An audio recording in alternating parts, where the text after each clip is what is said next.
चलिए अब अगले क्वेश्चन पर आते हैं बच्चों। इस क्वेश्चन में क्या बोला है, the coordinates of a particle moving in X Y plane.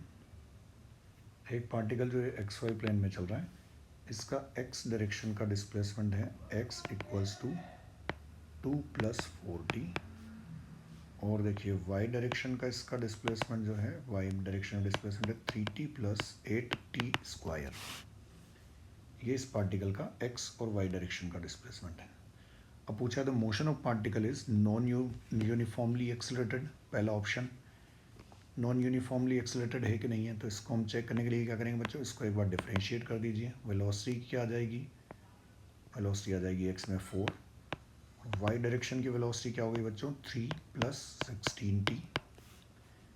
X में एक बार वो डिफरेंशिएट कर दें तो एक्सेलरेशन क्या हो जाएगा बच्चों 0, वाई में एक बार वो डिफरेंशिएट करें तो एक्सेलरेशन हो जाएगा 16।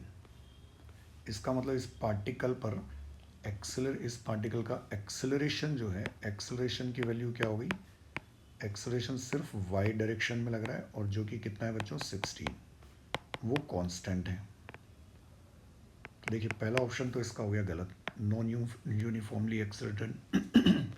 तो ये यूनिफॉर्मली एक्सेलरेटेड तो है।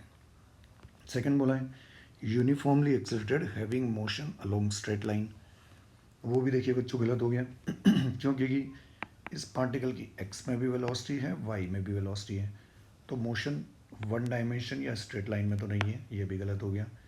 Uniform motion along straight line, ये तो पूरी तरह से गलत है, ना तो मोशन यूनिफॉर्म है ना स्ट्रेट लाइन में है। तो बचा ऑप्शन क्या बच्चों, uniformly accelerated having motion along parabolic path.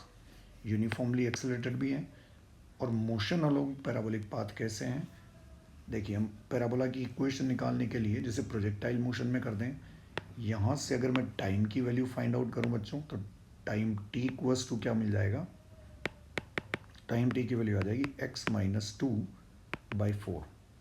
इसको पुट कर दीजिए यहाँ इस इक्वेशन में, तो y की वैल्यू क्या आ जाएगी, y की वैल्यू हो जाएगी 3t की वैल्यू x-2/4 प्लस 8t की वैल्यू x-2/4 का स्क्वायर। जैसी इक्वेशन बन जाएगी।